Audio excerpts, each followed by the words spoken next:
Querido, abre sua Bíblia, por favor. Lá em Lucas capítulo 15 vai ser o texto que nós vamos refletir nessa noite.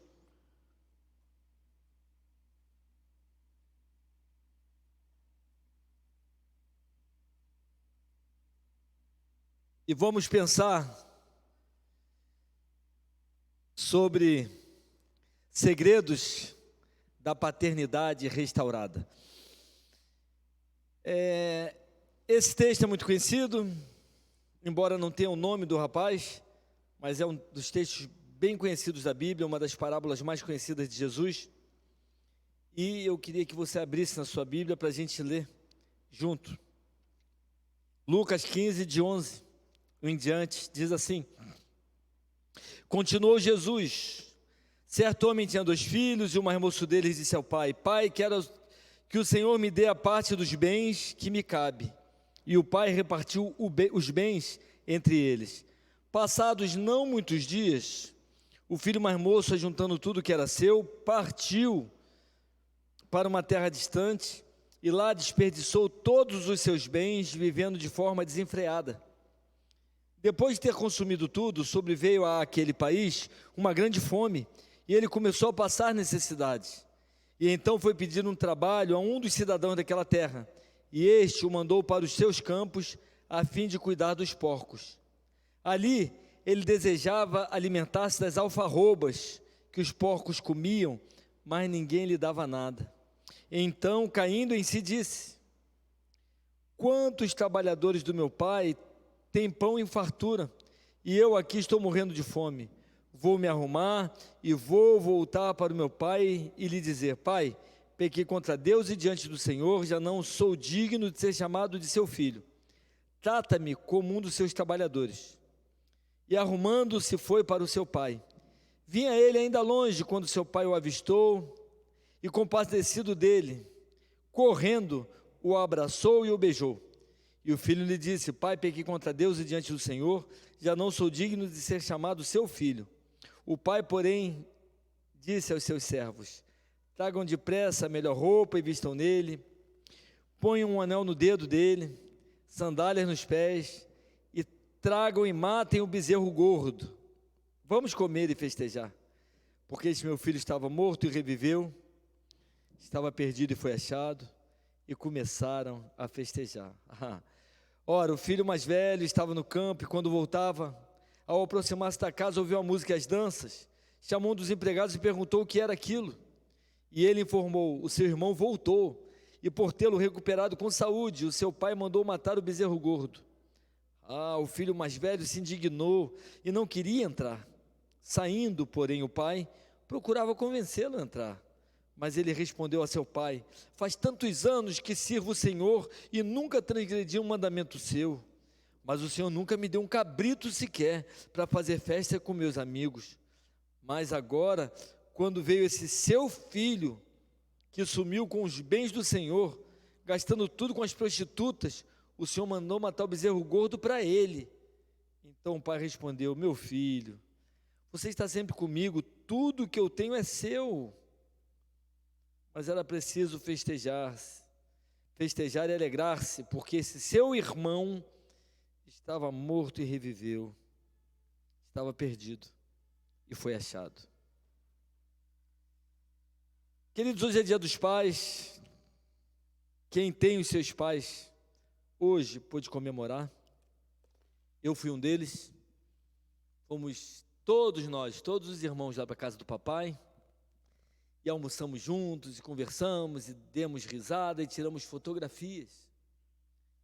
Foi aquele momento gostoso, embora meu cunhado estivesse lá, e ele é pai, meu irmão estivesse lá, ele é pai, eu estivesse lá, eu sou pai, mas todos os papais estavam comemorando a vida do patriarca da família, e cada um nas suas casas hoje teve a sua comemoração. Hoje é um dia muito gostoso, é um dia de ser homenageado, e todo mundo gosta de ser homenageado. Até quando a homenagem é meio diferente, mas a gente gosta a si mesmo, né? Cada um tem a homenagem que merece. Mas é bom a gente ser homenageado, é bom a gente comemorar, é bom a gente pensar no Dia dos Pais. Mas quando a gente pensa em paternidade, na Bíblia, isso é muito mais profundo do que simplesmente gerar filhos. A paternidade tem algo muito especial. E a gente precisa entender isso para a gente se relacionar bem com o Pai, com Deus como Pai. O apóstolo Paulo inicia a carta dele, uma das suas cartas, a carta aos Efésios, capítulo 3, versículos 14 e 15, falando o seguinte: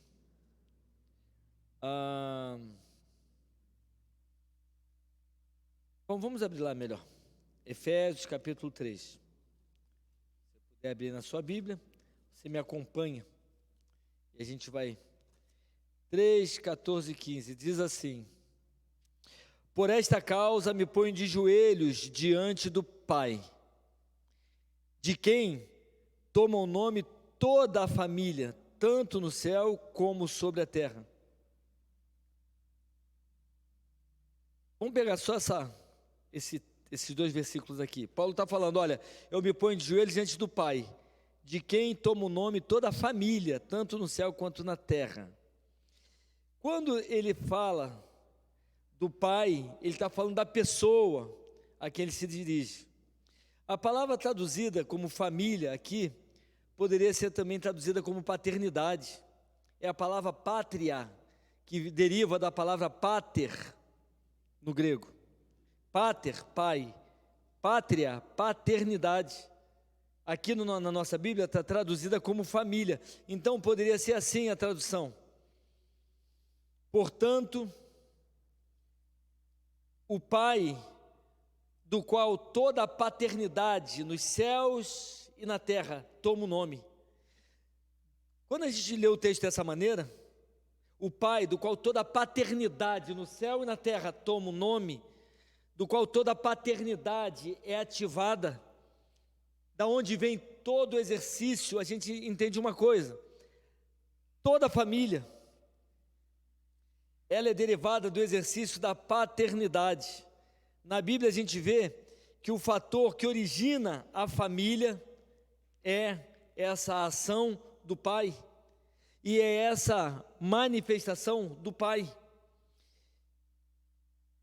Sigmund Freud diz que o fator mais importante na geração de caráter, a figura mais formadora, é a figura do pai. Não quero desfazer da mãe, a mãe tem seus valores e tem sua importância também, mas hoje não é para falar de mãe, hoje é para falar de pai.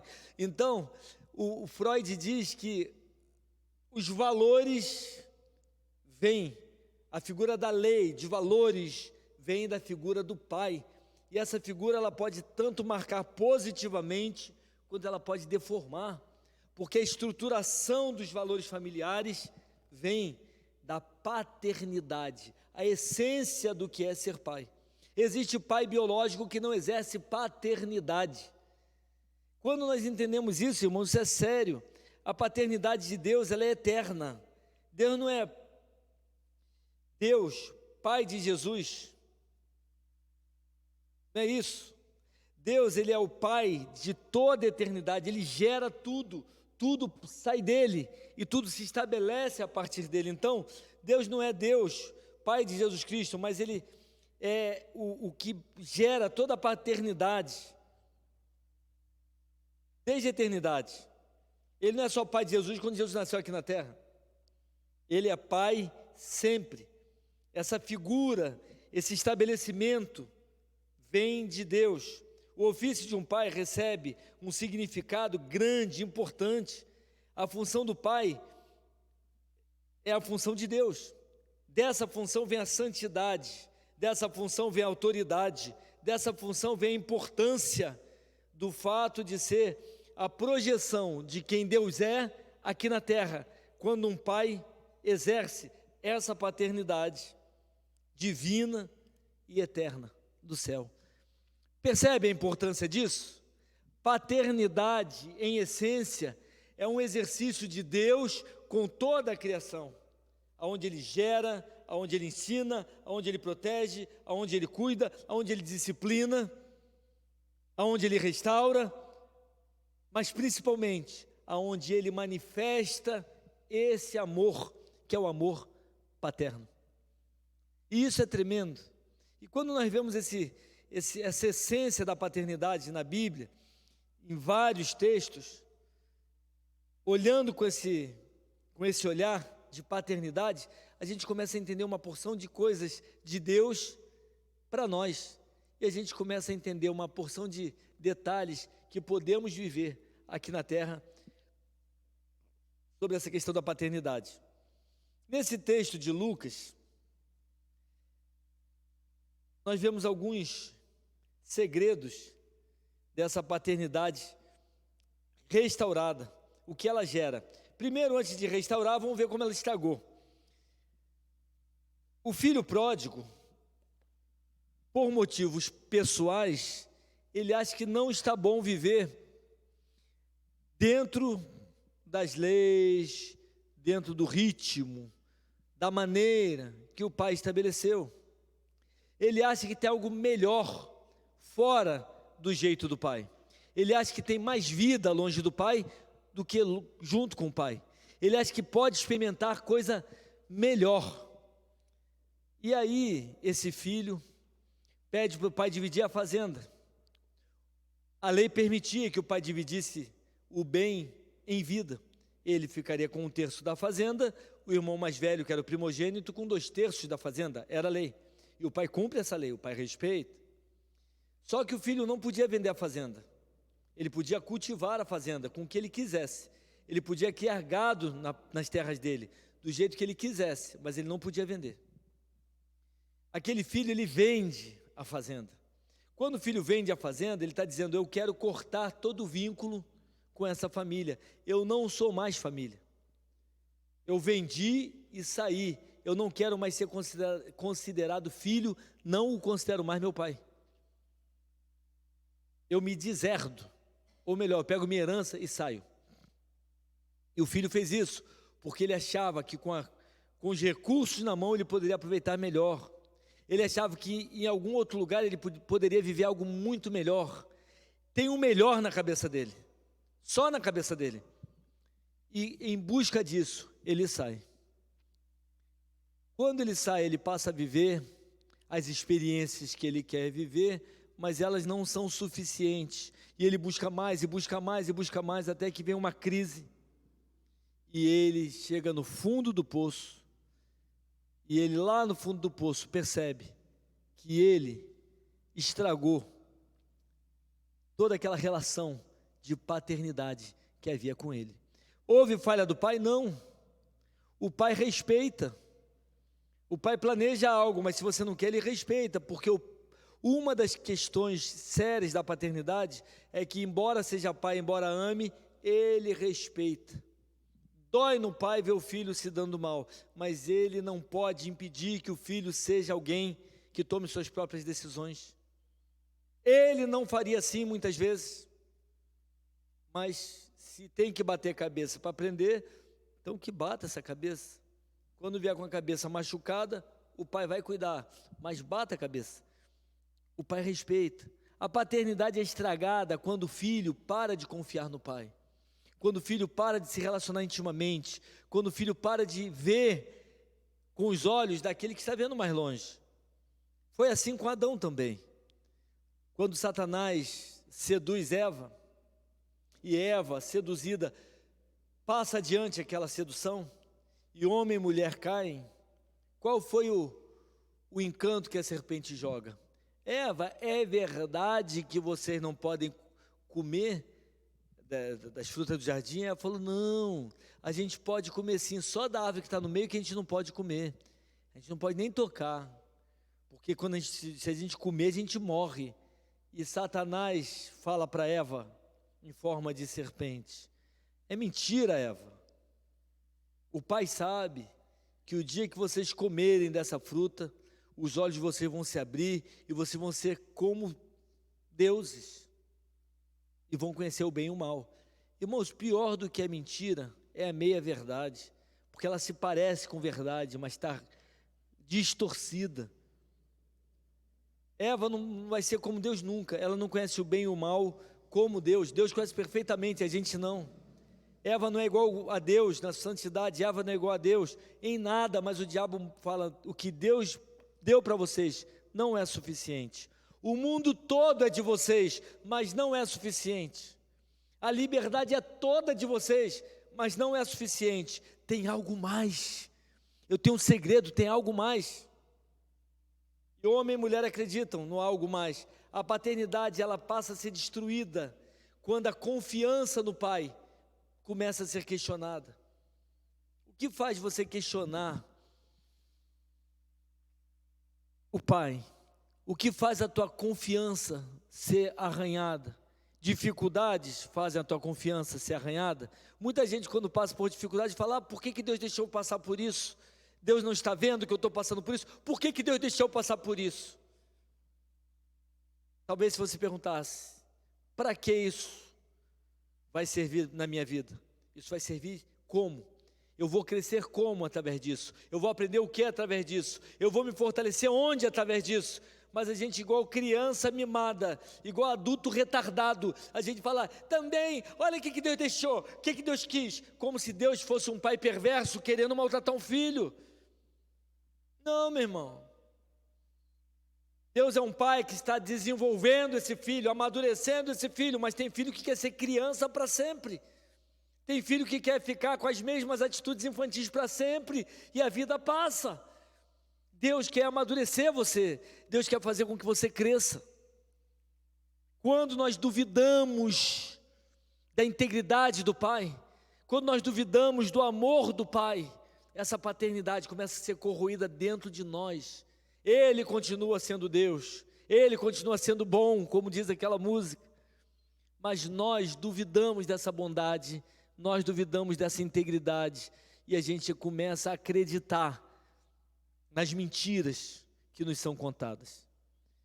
O primeiro mentiroso que nos engana não é o diabo, o primeiro mentiroso que nos engana é o nosso coração.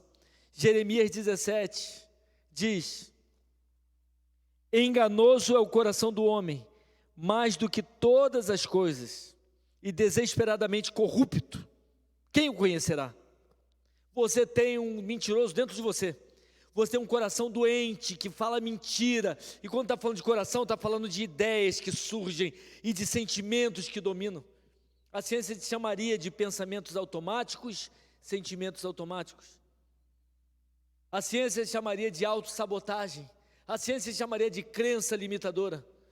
Quantas crenças nós temos que nos limitam, e essas crenças nos limitam porque elas vão contra as coisas que a gente precisa crer, aquilo que o Pai nos diz que é verdade, e a gente duvida da verdade, para acreditar na verdade que está sendo gerada dentro de nós, que não é verdade, é mentira. O coração engana, a gente duvida da bondade e da integridade do Pai, para acreditar no nosso coração, no nosso instinto, na nossa intuição, no nosso sentimento. Esse rapaz fez assim. Quem disse para ele que dava certo, que daria certo? Hoje a gente está com a síndrome do empreendedorismo. É uma coisa fora de série. Tem um livro que fala sobre isso. Muita gente pensando, eu vou começar algo, eu vou dar certo, e dá tudo errado. Porque para começar algo e dar certo, você primeiro tem que entender desse algo. Você tem que entender se esse algo que você está entendendo é relevante para o lugar que você quer começar esse algo. Você tem que entender que se esse algo que você entende e é relevante, se você tem como fazê-lo funcionar. E aí, você entendeu, tem alguma coisa que eu sei fazer, esse negócio é relevante, se eu colocar, as pessoas precisam nesse lugar, joia, como é que eu vou fazer?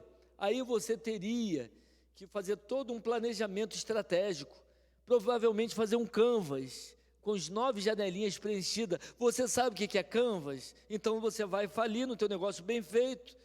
Você não sabe nem o que é planejamento estratégico. Como é que você vai começar uma coisa se você não sabe o que é? Como é que você vai fazer uma casa se não sabe nem o que é tijolo? Aí, depois que você fez esse planejamento, que você pensou em como fazer, agora você tem que ter um capital para investir. Quanto é esse capital? Ah, não sei. Tem que saber. É o capital de investimento e o capital de giro. Depois você precisa entender como vai funcionar a produção desse teu negócio, para você calcular o CMV, custo de mercadoria vendida. Qual é o custo? Ah, isso aqui me custou R$15. Pois é, R$15 de matéria-prima. E quantas horas de trabalho? Quantas pessoas trabalharam? Quanto de luz? Quanto de água? Quanto de aluguel? Quanto de impostos? Tudo isso entra no cálculo da mercadoria. Você sabe fazer CMV? Não, então vai falir de novo. Aí você calculou o teu CMV, sabe como é que faz? Que joia! Agora você tem que saber como funcionam as finanças. Você sabe fazer o fluxo de caixa e o regime de caixa? Sabe qual a diferença de um para o outro? Você tem quanto na tua empresa de fluxo e de regime? Se você não sabe fazer esse regime, você vai falir de novo. Vai ficar um buraco lá na sua empresa, já faliu 5 vezes. E aí, antes de começar, você começou o teu negócio, você precisa fazer sempre o acompanhamento e a avaliação do planejamento, para fazer os ajustes devidos. Em quê? Naquilo que você já sabia fazer. Não sabe fazer esse ajuste? Faliu de novo. Quanta gente tem boas ideias e pensa que porque tem boas ideias, tudo vai dar certo. Não, tem tudo para dar errado, porque não são só boas ideias, são as ferramentas necessárias para que essas ideias funcionem. Hoje, nós estamos vivendo, tem um livro, O Mito do Empreendedor, que é muito interessante. É um livro maravilhoso que pondera todas essas coisas. E hoje nós temos uma veia empreendedora de vida, que a gente pensa, minha felicidade vai ser maior se eu fizer isso. O Tinder é uma das redes sociais mais procuradas, é site de pegação, de relacionamento. E as pessoas pensam, se eu tiver alguém, eu vou ser feliz. Então você é a pessoa mais miserável do mundo. Se você precisa de alguém para te fazer feliz, você está perdido, porque você é refém. Quer dizer, se não aparecer alguém para te fazer feliz, você vai seguindo a vida infeliz. Relacionamento não é para que alguém te faça feliz, é para que alguém compartilhe vida com você. Então, se você tem uma pessoa feliz ao teu lado, ela vai compartilhar com você essa vida feliz, e você feliz ao lado dela vai compartilhar a tua felicidade. Você não precisa de alguém para te fazer feliz. Casamento não é junção de duas metades. Deus não trouxe meio Adão para botar junto com a meia Eva. Não era só Adão com a Eva. Não, era Adão, Eva, juntos ali. Deus não junta metades, Deus junta inteiros. Se você entendeu que você é feliz, você pode se relacionar bem com alguém. E esse alguém vai ser feliz, porque já é feliz. E você vai compartilhar felicidade com essa pessoa e compartilhar a vida. Mas o nosso coração enganoso diz, não, você precisa de mais. O que Deus fala não é suficiente, esse pai não é confiável. Adão embarcou numa canoa furada com a Eva e se deu mal. E hoje, isso se repete e se reflete na nossa história. Todas as vezes que tomamos decisão, ignorando o que a palavra de Deus nos diz, pensando que o que nós planejamos é melhor do que o que Deus planejou, nós caímos do cavalo. Não tem jeito. Esse rapaz pensa, o que vai dar errado?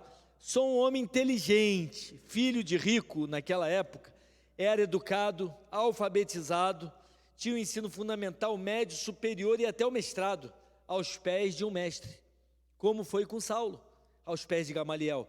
Eles tinham mestres particulares. Então era um homem com estudo, era um homem jovem, que tinha força, capacidade, era um homem que tinha grana para investir e tinha desejo. Quem que pode dar errado? Tudo. Se você tentar fazer as coisas diferentes daquelas que Deus estabeleceu, você está fazendo as coisas do jeito que o diabo te propôs. Não tem dois caminhos, mais do que dois caminhos. Jesus deixa bem claro, quem não é por nós, é contra nós. Quem comigo não ajunta, espalha. Se você está no caminho dirigido por Deus, Deus garante os resultados. Se você quer seguir distante de Deus, o diabo te garante o desastre. Fica tranquilo, você vai ter bastante problema e decepção. Está prometido. Aonde que está dito isso? Jesus diz: o ladrão não vem senão a matar, a roubar e a destruir. Mas eu vim para que tenham vida e a tenham com abundância. João 10:10. Eu vim para que vocês tenham vida e abundante, mas o ladrão vem para matar, roubar e destruir. Se você pega o caminho do ladrão, ele vai te matar, ele vai roubar, ele vai destruir a tua vida. Esse é o propósito dele. Meu irmão, a paternidade ela é corroída quando duvidamos do Pai. A paternidade é corroída quando nós somos enganados pelo nosso coração. A paternidade é corroída quando nós compramos os valores que o mundo nos vende. E o mundo nos vende esses valores numa embalagem muito bonita. Hoje é muito bonito falar em tolerância. Hoje é muito bonito falar em convivência, em respeito. Eu respeito meus amigos que fumam, mas nem por isso eu concordo que fumar é bom. Fumar é ruim, fumar fede, fumar mata. Está provado isso. Cigarro faz mal, mas por isso eu deixo de respeitar os meus amigos? Não, gosto deles, gosto sim, respeito e tenho amizade, mas essa prática é errada.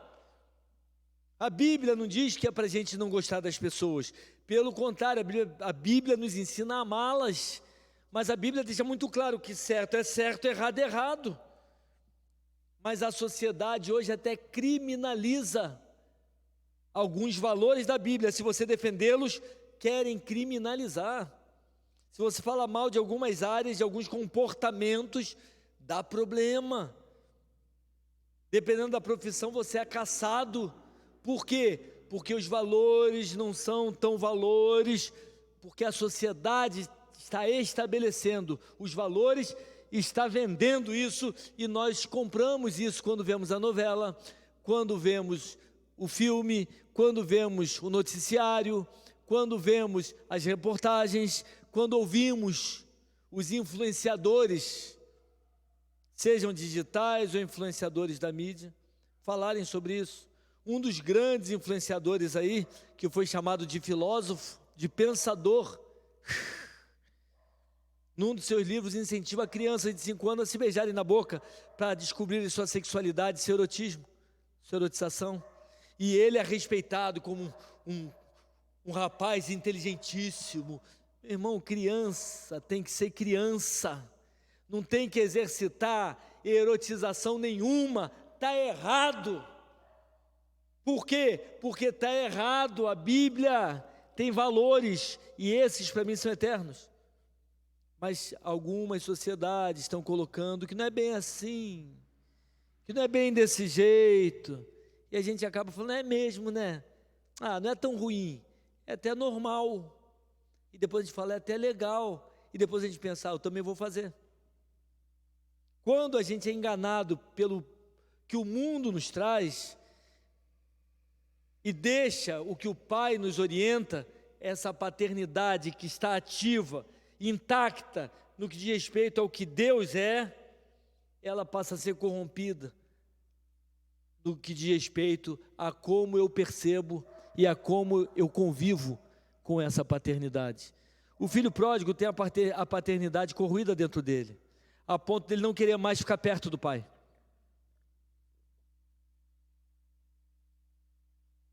Ele não querer mais ouvir o pai. O que o pai fala não tem muito valor, tem mais valor que os outros falam. Ele não quer mais fazer as coisas do jeito que o pai estabelece. O pai serve ao Senhor, mas ele não quer mais servir ao Senhor. Já que Deus é o Deus de Israel, ele quer sair. Ele não quer mais esse vínculo, ele sai de Israel. Porque na cabeça das pessoas daquela época, cada povo tinha o seu Deus. Se eu sair daquela terra, o Deus é daquela terra. Eu estou fora. Eu não estou mais sob a direção daquele Deus. Eu não quero obedecer ao Pai. Eu não quero crer no que Ele crê. Eu não quero estar debaixo dos valores que ele abraça. Foi sendo corroído, e ele sai. Esse pai da história, que simboliza a pessoa de Deus, o pai espiritual, a gente vai vendo que essa paternidade continua. Esse pai respeita a opinião, esse pai divide os bens, esse pai permite que ele saia, porque Deus é assim. Deus é um cavalheiro, e nesse cavalheirismo divino, ele respeita você. Ele respeitou Adão e Eva quando eles quiseram comer do fruto. Deus não botou espinhos em volta da árvore, Deus não botou um cachorro bravo ali, ou um leão para tomar conta, não. A decisão é tua, e as consequências também. Meu querido, saiba de uma coisa, todo tempo a gente faz escolhas, e as escolhas que você faz definem a vida que você tem. A tua vida é consequência das escolhas que você faz. Mas eu não escolhi, escolheu. Se você não escolheu, você está vivendo a escolha de outras pessoas. Você deixou, pior ainda, deixou que escolhessem por você. E você acabou se conformando à escolha de alguém. Mas sempre nós vivemos consequência de escolhas. E Deus permite. E as escolhas dessa paternidade corrompida, dessa deteriorização da paternidade, ou deterioração da paternidade, corrói e arrebenta a vida dele. Ele vai crente que está abafando, ele vai bonito, ele vai bem na fita, vai com grana, começa a desfrutar, mas tem tempo curto, acabou. Veio uma crise naquele país, uma crise financeira, e ele não consegue se manter, e ele passa necessidade, ele começa a passar fome, ele começa a ter necessidade verdadeira, ele tenta dar o seu jeito, como ele já vem fazendo, dando o seu jeito, e ele vai parar na fazenda de um homem para cuidar de porcos, que era a coisa mais humilhante, mais repugnante para um judeu. Judeu sequer tocava, sequer passava onde o porco passou, porque o porco era um animal cerimonialmente imundo para o judeu, e é lá que ele vai viver. Mas, quando a gente pensa que Deus é esse pai, e está sendo representado pelo pai da história, a gente vai ver uns segredos aqui, que mudam a vida do rapaz, e os segredos que mudam a vida dele, é o segredo dessa paternidade restaurada. Os segredos dessa paternidade sendo restaurada na vida dele, trazem mudança na vida dele, e podem trazer mudança na tua vida também. Ele está no fundo do poço, e a Bíblia diz que ele, caindo em si, disse: quantos trabalhadores do meu pai têm abundância de pão, e eu aqui pereço de fome. Primeira coisa, meu amado, para que essa paternidade de Deus, que é intacta na parte dele, mas que se corrói da nossa parte, é que a paternidade de Deus é restaurada dentro de nós, quando nós usamos o dom que Deus nos deu, que é a capacidade de pensar. Tem gente que não quer pensar. Não quero nem pensar, eu vivo cada dia, eu não penso não. Tem até a música, deixa a vida me levar, vida leva eu. Eu vou vivendo, curtindo, eu vou vivendo, experimentando, eu não vou vivendo pensando. Não pensa até vir a dor. Quando vem uma dor, você pensa. É aquela pessoa indiferente, que passa por um problema sério, vai cair num leito de hospital, e quando você está ali, sentindo a tua saúde bem debilitada, no meio da dor, no meio da crise, aí a cabeça pensa. Tem gente que só pensa quando sente dor. Não é melhor pensar sem dor? Outros estão passando por um problema sério no seu relacionamento, e quando a dor vem, o desespero vem, aí a cabeça pensa e lembra que existe um Deus. Tem uma pessoa que é muito arrogante, muito indiferente às coisas de Deus, e muito tudo. E as pessoas jamais me procuraria para falar sobre Deus, como jamais me procurou. Mas um dia, quando as coisas apertaram na sua vida, quando o calo apertou, o dia que estava mal, e viu o seu casamento indo por água abaixo, e se desesperou. 5 horas da manhã estava batendo na minha casa, antes de amanhecer o dia. Posso conversar com você? Claro. E nós sentamos ali, e as pessoas chorou, e aí começou a pensar e a falar de realidades verdadeiras, e não de realidades criadas. E no outro dia de novo, e nós conversamos muitas vezes naquela semana, naquele período, e oramos juntos, e conversamos, e ali eu tive a oportunidade de falar de Deus, das coisas de Deus, de valores de Deus.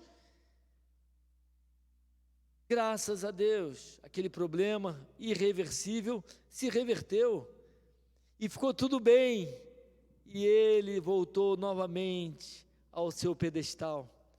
E lá de cima, olha os simples mortais aqui embaixo, e não quer saber de pensar nas coisas de Deus. Tem gente que só pensa quando sofre. Tem gente que só pensa quando está no sufoco. Tem gente que só pensa em situação extrema. Quer restaurar a paternidade de Deus na tua vida, você precisa pensar, porque Deus trabalha na razão. Crer é também pensar. Tem um livro maravilhoso com esse texto, com esse tema. É um livro fininho, vale a pena. É um livro de filosofia, muito bom. Crer é também pensar. Crer não é uma coisa só esotérica, uma coisa sentimental, onde o Espírito toma e você fala, aleluia, aleluia, arrepiou tudo. Não é isso, meu irmão. Se você sente assim, amém, cada um sinta o que quiser, mas a tua fé não pode estar baseada nessa expressão de sentimento. A tua fé tem que estar baseada na palavra de Deus, na expressão de Deus revelada. A tua fé tem que ser bíblica, tem que ter lógica, tem que ter razão. Paulo fala que nós somos transformados quando nós aplicamos na nossa vida princípios. Transformai-vos pela renovação da vossa mente. Ou na outra tradução de Romanos 12, 2, mas transformai-vos pela renovação do vosso entendimento. Ou traduzindo com outras palavras, se transforme pensando, mude o teu pensamento, mude a sua vida através da ação de Deus. Tem que mudar. A paternidade vai ser restaurada e a vida vai ser transformada quando você dá um choque de razão e passa a se enxergar como verdadeiramente Deus te vê, e passa a enxergar o Pai como verdadeiramente Ele é. Enquanto esses papéis estiverem trocados, a tua vida vai ficar truncada. Papel trocado, vida truncada. Porque você vai continuar tentando viver do teu jeito, pelos teus valores, e tentando de qualquer jeito. O filho pródigo para lá no fundo do poço e fala, meu Deus, ele cai em si, ele pensa, ele está fora de si. Irmão, a paternidade ela é distorcida pela ilusão do inimigo, pela ilusão que o mundo traz, pela ilusão de um coração mentiroso. Agora, quando essa ilusão passa, você cai em si, quando a razão começa a funcionar, a paternidade começa a funcionar, porque você passa a enxergar Deus de verdade como Ele é. E Ele fala, quantos trabalhadores do meu Pai, empregados do papai, estão melhores do que eu. Eles têm fartura lá, têm comida à vontade. Eu aqui estou passando fome, quase morrendo de fome. Ou seja, a minha condição não é tão boa quanto eu pensava. Perto do papai é melhor. Ele dá condição até para quem não é filho. Eu sou filho. Epa! Segunda coisa, ele toma essa consciência, ele fala, levantar-me-ei e irei ter com meu pai. A paternidade é restaurada quando você assume o teu papel, quando você assume uma posição, quando você toma postura. Deus não vai fazer na tua vida algo que você não participe disso. A Bíblia diz que nós somos cooperadores de Cristo. O piloto pilota, o copiloto pilota junto. O cooperador de Cristo Cristo vai operar e nós vamos fazer a nossa parte, vamos operar juntos, vamos fazer acontecer na nossa vida aquilo que Deus espera, mas tem uma parte que nos cabe. É preciso tomar uma postura, é preciso dizer: eu vou fazer, Senhor, o que eu preciso fazer. E nesse caso, eu preciso crer. Eu preciso crer. Eu preciso me levantar. Eu preciso sair dessa maneira para começar uma caminhada de outra maneira e alcançar aquilo que o Pai preparou para mim. Ele fala: eu vou me levantar e eu vou caminhar na direção do Pai. Meu irmão, sabe por que as coisas não mudam na nossa vida? Muita coisa não muda porque a gente não levanta, a gente não faz nada. Isso de maneira bem prática. Saber o que tem que fazer não muda nada na tua vida. Até mesmo ouvir essa pregação não adianta nada se você não puser em prática. Jesus diz: aquele que ouve estas minhas palavras e as pratica, não é só ouvir, é ouvir e praticar, é ouvir e botar em prática, obedecer. É semelhante a um homem prudente, que construindo a sua casa, cavou profundas valas e colocou alicerce na rocha. Quem ouve e pratica, está firme para aguentar o problema, a pressão, as tempestades da vida, as correntezas da vida, as enchentes, vão bater contra aquela casa, mas ela não cai, porque ela está na rocha. Ah, por que ela está na rocha? Porque essa pessoa pôs em prática. Ouvir a palavra e não praticar não adianta nada. Participar do culto sem um coração aberto para botar em prática o que Deus diz, não adianta nada. Tem que praticar, tem que fazer algo. Até na vida pessoal, quanta gente reclama da sua vida, mas não faz nada para a vida mudar. Está ruim? Ora, pede sabedoria para Deus, conversa com pessoas, busca uma nova maneira, faz o que for preciso e a coisa vai sair do lugar que está. Ficar sentado, se lamentando com pena de si mesmo, não muda nada, só piora. Ficar com raiva sem sair do lugar, só piora. O que melhora é tomar consciência, levantar e começar a caminhar na direção certa. E a direção certa é a direção do Pai. Para que a paternidade seja restaurada na tua vida, você precisa entender que existe um Pai. Perto dele, tudo é melhor. Existe um Pai que pode ser buscado. E se você buscar, você encontra. Jeremias diz assim: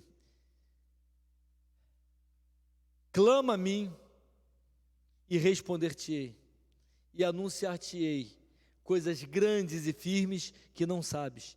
Jeremias 33, 3. Clama a mim. Em outro texto vemos: e buscar-me-eis e me achareis, quando me buscardes de todo o vosso coração. Deus está dizendo: ó, se buscar, acha. Eu quero ser encontrado. Busca, clama. Eu quero ser achado por você. Eu quero esse relacionamento. Só que buscar a Deus não é buscar resultado. Buscar a Deus é buscar relação. Quando a gente fala de paternidade, a gente está falando de relacionamento, irmão. Imagina que meus filhos não falassem comigo, meus filhos não conversassem comigo, meus filhos não sorrissem comigo, meus filhos não saíssem comigo, meus filhos não quisessem estar comigo, e pelo contrário, só tentassem me desagradar, me provocar, me afrontar, me envergonhar, todo o tempo. E quando chegassem perto de mim, fosse para pedir coisas, o que eu ia pensar deles? Que eles estão malucos, eles estão com problema na cabeça, porque se me tratam tão mal, se me evitam tanto, por que vem me pedir coisa? Eu não sou gênio da lâmpada. Só que nós temos uma relação com Deus assim às vezes.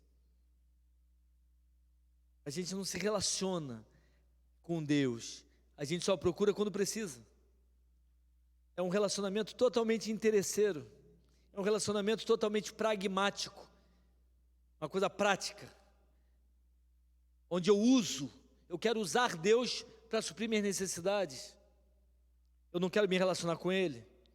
A paternidade é restaurada quando reconhecemos quem o Pai é, usamos a razão, reconhecemos que com o Pai tudo é melhor, há fartura no Pai, mas caminhamos na direção dele.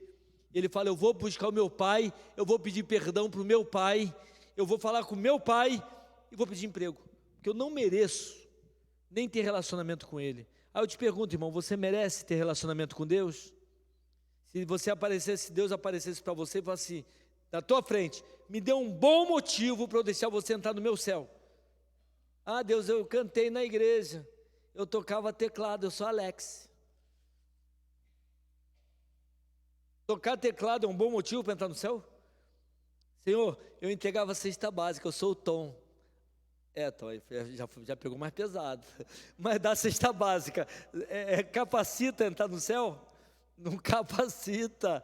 Senhor, eu botei minha câmera, meu computador e minha esposa, tudo para transmitir o culto. Eu sou Túlio. Deve falar: isso foi bacana, Túlio, mas isso não é suficiente para entrar no céu, não. Até botando esposa. Não dá para entrar no céu, não, Túlio. Não dá, não. O que você diria para Deus? Me dá um motivo para você entrar no meu céu. Meu irmão, não tem motivo. Você não merece, eu não mereço. E porque não merecemos, é a graça de Deus que nos alcança. A paternidade de Deus é calcada no amor que alcança a gente. Ele vai buscar o Pai sem merecer, mas ele vai buscar o Pai. Ele vai buscar o Pai. A paternidade é restaurada na nossa vida quando a gente entende que precisa se aproximar do Pai, se relacionar com o Pai e viver esse relacionamento onde o Pai fala conosco e o Pai nos ouve, e a gente vai viver cada vez mais em comunhão com esse Pai. Esse filho entende isso e ele vai descalço, ele é escravo, sujo, magro, está passando fome, irmão, andando de um país para o outro, ele está mal, ele vai, deve ter ferido o pé no caminho, andou um tempão descalço, aquelas estradas com pedra no caminho, não era tudo bonitinho que nem hoje não, mas ele chega, e quando ele chega ele fala com o Pai, e reconhece, a paternidade é restaurada, quando a gente não tenta enganar o Pai, a gente se relaciona, mas a gente confessa o pecado e deixa. Provérbios 28:13 diz: aquele que encobre as suas transgressões nunca prosperará, mas aquele que as confessa e deixa alcançará a misericórdia. Não tem como esconder nada de Deus, mas às vezes a gente tenta esconder. Mas quando a gente confessa e deixa e quer consertar, agora o pai vai ser pai, porque o filho desejou ser filho. É preciso abrir coração, jogar fora a atitude errada, jogar fora pecado. Hoje está tão mais fácil pecar. Hoje temos possibilidade de pornografia, possibilidade de relacionamentos errados, possibilidade de tanta coisa na palma da mão. Ao mesmo tempo que temos mensagens maravilhosas, pregações tremendas, louvores, temos Deus falando conosco, temos o diabo tentando agir também. Mas quando o filho entende que é filho e joga fora o que entristece o pai e se bota na posição de filho e fala: pai, eu errei, eu me afastei, eu estava vivendo do meu jeito, eu estava indiferente. Pai, eu quero viver contigo essa relação, eu quero um relacionamento íntimo, um relacionamento gostoso de pai e filho. O pai dá aquele sorrisão, a paternidade é restaurada quando o filho se arrepende. E a Bíblia diz que o pai, como a paternidade dele não mudou, ele respeita, ele dá o que o filho precisa, ele permite que vá, mas ele fica esperando. E quando o filho volta, o pai viu de longe, porque na paternidade de Deus, ele nunca perdeu você de vista. Adão peca e o Senhor vem e fala: Adão, cadê você? Adão, onde estás? Porque o pai não desiste do filho que ele ama. Ele não deixa de ser pai. Você deixa de agir como filho, mas Deus não deixa de agir como pai. Ele continua sendo Deus, ele continua sendo papai. E ele, de longe, ele vê o filho. E ele corre, porque o pai tem pressa em abençoar. E ele abraça, e o filho fala: pai, eu vacilei, pai, eu pequei, eu errei, abenço. O pai falou: para, tragam depressa a melhor roupa e vestilho, põe o anel no dedo, alparcas nos pés, e matem o bezerro gordo, vamos fazer churrasco, é festa. O filho estava morto, reviveu, tinha se perdido, fechado. Irmão, não é pelo quanto você acerta, ou quanto você erra, é pelo quanto você entendeu que Deus é o Pai e que você precisa dele. Aquele filho, embora todo errado, quando ele usa a cabeça, quando ele raciocina, quando ele entende, quando ele decide, quando ele toma postura, quando ele age, quando ele busca relacionamento, ele encontra um pai que o recebe, ama e perdoa. Deus quer perdoar você, Deus quer perdoar o teu pecado. Mas você tem que deixar esse pecado, não pode ficar pecando. Não dá para pedir perdão sem estar disposto a abrir mão desse pecado. Joga fora isso que está atrapalhando você viver como um filho. Não importa o teu motivo, tem um motivo: o pai te ama e ele te espera. O pai dá roupa nova, roupa limpa, que simboliza perdão, anel do dedo, que simboliza autoridade. Se ele carimbasse qualquer coisa com aquele anel, ele podia vender até o resto da fazenda. O pai confia. Alparcas nos pés, ele era escravo lá, escravo descalço. Agora ele está liberto daquela escravidão, agora ele tem sandália no pé. E tem festa. O que ele queria tão longe estava na casa do pai. Perto de Deus, você tem tudo aquilo que você precisa e talvez não saiba. Deus tem vida abundante. E isso é a paternidade de Deus sendo restaurada na vida dele. Concluindo, tudo começa com um pai criando a sua família no céu, um pai criando na terra um povo para ser família dele. Tudo vem de Deus, e Deus se revela para nós como um pai, querendo trazer-nos para viver como filhos. E a nossa vida muda. A vida do filho pródigo mudou, foi transformada, porque o pai exerce o papel de pai na vida dele. Tem muita gente que não entende isso. O filho mais velho, que simbolizava os religiosos da época, fala: eu sempre cumpri fielmente os teus mandamentos, eu sempre te servi fielmente. A cabeça dele não era de filho, ele tinha uma cabeça de empregado, de cumpridor de ordens, cumpridor de tabela. Ele não pensava em se relacionar com o pai, ele pensava em cumprir ordens. Irmão, a vida com Deus não é a vida de cumprir ordens. A vida com Deus é uma vida de relacionamento. Você faz a vontade do Pai porque quer agradá-lo e porque entende que fazendo a vontade do Pai, a tua vida também colhe os bons frutos disso. Não é uma prática de religião, é uma prática de relacionamento. Isso é a paternidade na nossa vida. É reconhecer a sua autoridade e obedecê-la. É reconhecer a sua santidade. Sabermos que somos indignos, por isso Jesus nos declarou santificados. É reconhecer que Ele pode trazer para nós aquilo que nós precisamos. Então, nesse Dia dos Pais, ficam algumas lições para nós. Primeira lição: Deus é o primeiro exemplo e é dele que vem toda a essência dessa paternidade. Ser pai não é só o que gera, ser pai não é o que gera biologicamente. Ser pai é o que influencia existencialmente, é o que está junto exercendo esse papel. Ser pai é ser a projeção de Deus aqui na terra. É você agir aqui na terra como Deus age conosco. É você procurar fazer com os filhos isso, esse exemplo. E aí, para nós que somos pais, fica o desafio de sermos exemplo para os nossos filhos. Mas tem alguma coisa muito maior do que isso. Deus nos mostra que a paternidade, quando é restaurada na nossa vida, a paternidade de Deus na nossa vida, isso faz com que a gente tome consciência de como a gente está vivendo. Isso faz com que a gente deseje mudança.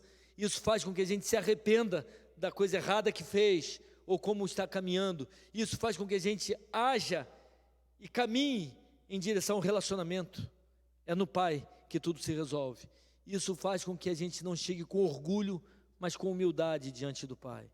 Isso faz com que a gente desfrute do perdão, da restauração e da restituição que o Pai tem para nós, aqui na terra e depois no céu.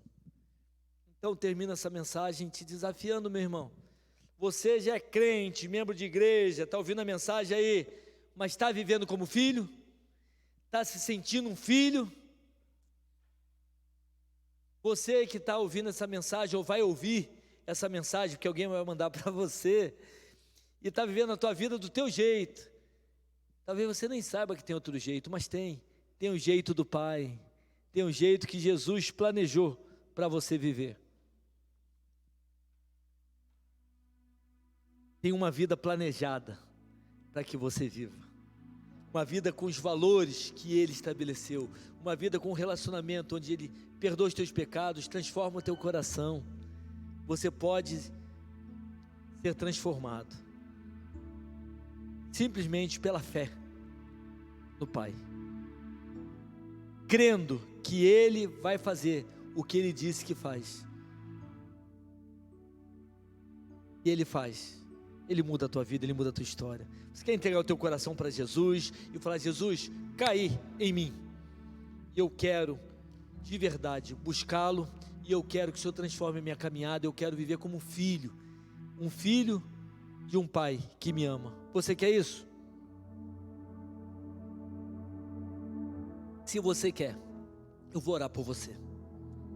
Para você, meu irmão, que está vivendo como filho mais velho, só cumprindo tabela, mas sem se relacionar, sem amar e sem sentir esse amor, é hora de mudança.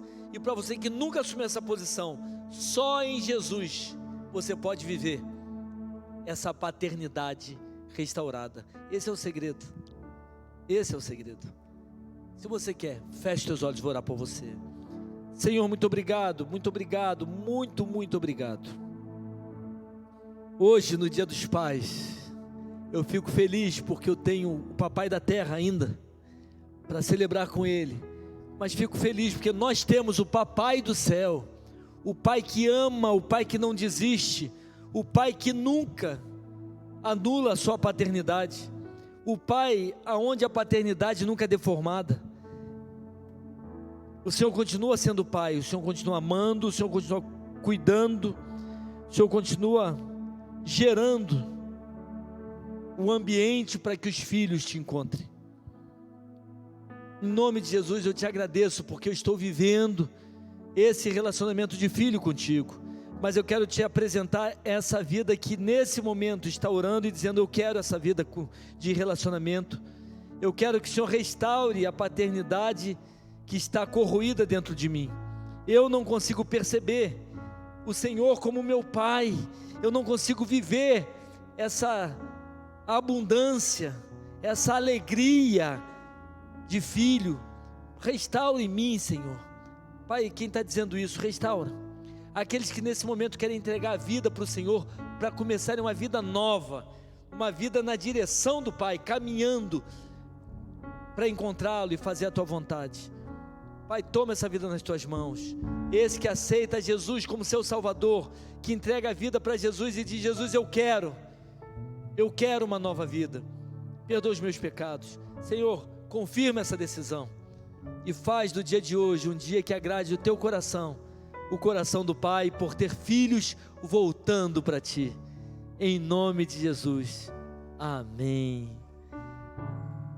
Jesus, muito obrigado por essa vida que entendeu a mensagem e que assumiu uma postura diante do Senhor. Obrigado que eu possa reassumir a minha postura diante do Senhor e caminhar nessa relação de paternidade restaurada. Muito obrigado, Senhor, em nome de Jesus. Muito obrigado. Querido, estamos chegando ao final do culto. Vamos orar e com um último louvor encerrarmos o culto dessa noite. E eu coloco diante de você o desafio: faça dessa semana a semana mais relacional que você puder. Uma semana onde você separe tempo para ler a palavra, para conversar com o Pai, em secreto. Uma semana que durante o dia você se relacione com Ele. Você deu parabéns para Deus hoje? Hoje não é dia dos pais? Você já falou com Ele em oração? Papai do céu, parabéns pelo teu dia. Ele vai ficar feliz. Ele é o papai que merece tudo isso. Então essa semana, vamos fazer uma semana de relacionamento com o Pai. E de relacionamento bom com os seus filhos. Liga para alguém, conversa com alguém, manda uma mensagem boa para alguém. Não seja igual o filho mais velho, que não desfruta, que critica. E o pai fala: filho, você está comigo, é tudo teu, desfruta. Meu irmão, desfruta e compartilha com teu irmão. E que essa semana seja uma semana de relacionamento com o Pai, em nome de Jesus. Amém. Que Deus te abençoe, que Deus te guarde. Eu sei que essa semana é semana para muita gente, funcionários públicos, semana de pagamento, e gente que não pôde contribuir com a cesta básica. Tem gente entrando em contato: pastor, eu só recebo depois. Não tem problema, a gente está o mês inteiro nesse processo, e a gente está servindo vidas. Você pode participar disso da mesma forma. Vamos ser bênçãos na vida das pessoas. Amém. Boa semana, meu irmão. Que Deus abençoe você. Vamos orar. Pai, muito obrigado, porque a tua palavra conforta o meu coração, conforta o coração dos teus filhos. Eu não quero viver com meu coração de filho renegado. Eu quero viver com o coração de filho que ama, de filho que vive em comunhão. Abençoa teu filho, tua filha também nesse momento, para que vivamos isso a cada dia dessa caminhada aqui na terra, até estarmos contigo de uma vez. Abençoa teus filhos nessa semana, para que sejam abençoadores também. E que o teu amor, Senhor, maravilhoso, amor de Pai, que a graça de Jesus Cristo, e que toda a comunhão e consolação do Espírito Santo transborde sobre as nossas vidas e sobre todo o teu povo espalhado sobre a face da terra, de agora e para sempre. Amém.